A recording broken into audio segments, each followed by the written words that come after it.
आदाब नाजरीन, आजाद नेशनलिज्म में आपका खैर मकदम है। मैं हूँ आपका मेजबान सिराज नदवी। आइए नजर डालते हैं आज की अहम खबरों पर फटाफट अंदाज में। 2026 का आगाज उल्फ सुपरमून की दिलकश रोशनी में। माहिरीन फलकियात और आसमान के नज़ारों में दिलचस्पी रखने वाले अफराद ने नए साल का इस्तिकबाल उल्फ सुपरमून के साथ किए होंगे, जो 2026 का पहला बड़ा फलकियाती मजहर होगा। 1 जनवरी से 4 जनवरी के दरमियान चांद गैर मामूली तौर पर बड़ा और रोशन नजर आएगा और 3 जनवरी की शाम ये अपने उरूज पर पहुंचेगा, जिसे उल्फ सुपरमून कहा जाता है। नासा के मुताबिक सुपरमून उस वक्त होता है जब पूरा चांद जमीन के सबसे करीब अपने मदार पर होता है। इस वजह से चांद आम पूरे चांद के मुकाबले में तकरीबन 14% बड़ा और 30% ज्यादा रोशन दिखाई देता है।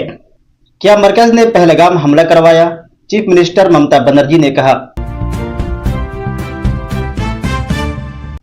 मगरबी बंगाल की चीफ मिनिस्टर ममता बनर्जी ने सवाल किया कि क्या पहलगाम हमला मरकज ने करवाया था। वो अमित शाह के रिमार्क पर रद्द अमल जाहिर कर रही थी। वजीर दाखिला अमित शाह रियासत के 3 रोजा दौरे पर है। उन्होंने इल्जाम लगाया कि इंतखाबात वाली रियासत मगरबी बंगाल में दहशतगर्द नेटवर्क काम कर रहे हैं।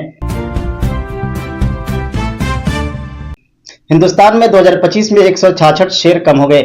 नेशनल टाइगर कंजर्वेशन अथॉरिटी के ताज़ा तरीन एदाद-ओ-शुमार से पता चलता है कि हिंदुस्तान ने साल 2025 में 166 शेरों को खो दिया, जो 2024 में कमी होने वाले शेरों की तादाद से 40 ज्यादा है। वाइल्ड लाइफ माहिर जयराम शुक्ला ने मुल्क में शेरों की अमवात के एक बड़ी वजह इलाकाई कशमकश को करार दिया। उन्होंने कहा, शेरों की आबादी एक सिचुएशन पॉइंट पर पहुंच चुकी है। खासतौर पर हिंदुस्तान में दुनिया की सबसे ज्यादा शेरों की आबादी है।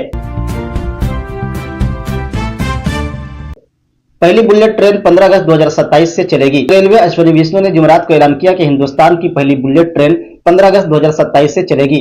मुंबई और अहमदाबाद के दरमियान ये ट्रेन मरहलावार अंदाज में शुरू की जाएगी, जिसमें पहला सेक्शन सूरत से बेलमुरा तक और दूसरा सेक्शन वापी से सूरत तक रहेगा।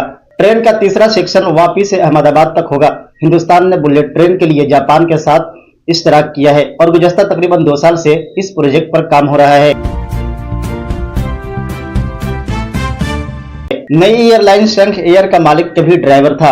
उत्तर प्रदेश के श्रवण कुमार विश्वकर्मा, जो हिंदुस्तान के नई एयरलाइन शंख एयर के मालिक हैं, कभी कानपुर के सड़कों पर लोडर और टेम्पो ड्राइवर के तौर पर काम करते थे। उन्होंने कहा कि मैं जान पहचान वालों के साथ ऑटो चलाता था और कुछ छोटे कारोबार की कोशिश भी की, जिनमें से कई नाकाम रहे।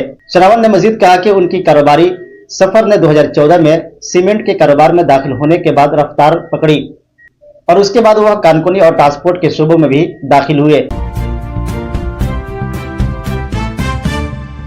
डच नौजवान सर्जरी के बाद गैर मुल्की जुबान बोलने लगा। 17 साल लड़का घुटने की मामूली की सर्जरी के बाद गैर मुतवक्के तौर पर अंग्रेजी, जो उसकी स्कूल की जुबान थी, बोलते हुए जाग उठा और कहने लगा कि वो अमेरिका में है और कहने लगा कि वो अपने वालिदैन को नहीं जानता। डॉक्टरों ने उसे अजीब सिंड्रोम से मुतासिर होने की तशखीस की, जो एक आसामी खराबी है। हिंदुस्तान से मोहब्बत करने वाली खातून अब दूसरों को भी मुल्क छोड़ने की तरगीब देने लगी। एक हिंदुस्तानी खातून ने इंटरनेट पर एक बहस छेड़ दी है, जबकि वह हमवतन शहरियों को अपनी तरगीब देने लगी हैं कि उन्हें मुल्क छोड़ने पर संजीदगी से गौर करना चाहिए, क्योंकि अब इस मुल्क में बुनियादी इक़्तिदार बिगड़ने लगा है। पूजा सत्या ने 12 साल कबल शादी के मौके पर अपने शौहर से वादा लिया था कि वह अमेरिका या कनाडा को मुंतकिल होने की बात नहीं करेंगी, लेकिन अब बरसों में पूजा ने जो कुछ देखा है उसके बाद मौक़िफ़ में अक्सर तब्दीली आ गई है। बॉलीवुड स्टार गोविंदा ने अपने एक इंटरव्यू में बताया कि वो मुंबई की लाइफ लाइन यानी लोकल ट्रेन में सवार होने के तल्ख तजुर्बे से गुजरे हैं।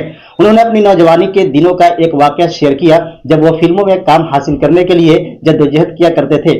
उन दिनों गोविंदा मुंबई के लोकल ट्रेनों में सफर करते थे। एक मरतबा वो अपनी वालिदा के साथ चर्च गेट स्टेशन पर लोकल ट्रेन में सवार होने की कोशिश कर रहे थे। मुसाफिरों का हुजूम बहुत था। इस दौरान वह ट्रेन में सवार होने की कोशिश में गिर गए। गोविंदा का कहना है कि उनकी वालिदा काफी परेशान हो गई थी। नाइट ड्यूटी पर खवातीन के लिए आजीरन को तहरीरी आमादगी और ट्रांसपोर्ट फराहमी की जरूरत। मरकजी हुकूमत की जानिब से नए लेबर कोड्स पर काम किया जा रहा है, जिसके तहत अब आजीरन को यह जरूरी हो सकता है कि वह नाइट ड्यूटी के लिए खवातीन की खिदमत हासिल करना चाहे तो उसे तहरीरी आमादगी हासिल करे, ट्रांसपोर्ट के इंतजाम भी करे। नए ज़वाबित में अक़लियती तरीन उजरतों की गुंजाइश रखी गई है। इसके साथ साथ काम के औकात और मुख्तलिफ किस्म की वर्कर्स की सराहत भी की गई है। हिंदुस्तान नेपाल बॉर्डर से 3 बांग्लादेशी गिरफ्तार। बिहार के मशरकी चंपारण जिला के हरिया थाना इलाके से पुलिस ने जुमेरात को 3 बांग्लादेशी शहरियों समेत 4 अपराध को गिरफ्तार किया है, जिनके कब्जे से 4 ममालिक की 30,000 से जायद मालियत की करेंसी बरामद हुई है। मशरकी चंपारण पुलिस ने सशस्त्र सीमा बल के ताउन से आज 3 बांग्लादेशी शहरियों समेत 4 अपराध को गिरफ्तार किया। एसपी सोरवन प्रभात ने बताया कि गिरफ्तार अपराध की शनाख्त मोहम्मद शाहीनुर रहमान, मोहम्मद संज और मोहम्मद फिरोज के तौर पर की गई है। तीनों बांग्लादेशी शहरियों को हिंदुस्तान में गैरकानूनी तौर पर दाखिल करवाने में मदद करने वाले हिंदुस्तानी शहरी एमएलए मोहम्मद सरफराज अंसारी को भी गिरफ्तार किया गया है। और आखिर में ट्रेन से शराब बरामद। आरपीएफ ने मोरिया एक्सप्रेस से शराब बरामद की। इस सिलसिले में आरपीएफ इंस्पेक्टर सुभाष चंद्र यादव ने बताया कि senior divisional security commissioner Varanasi और असिस्टेंट सिक्योरिटी कमिश्नर छपरा की हिदायत के मुताबिक railway protection force escort company Gorakhpur east की एस्कॉर्ट पार्टी ने गोरखपुर से ट्रेन नंबर 15028 मोरिया एक्सप्रेस को एस्कॉर्ट किया।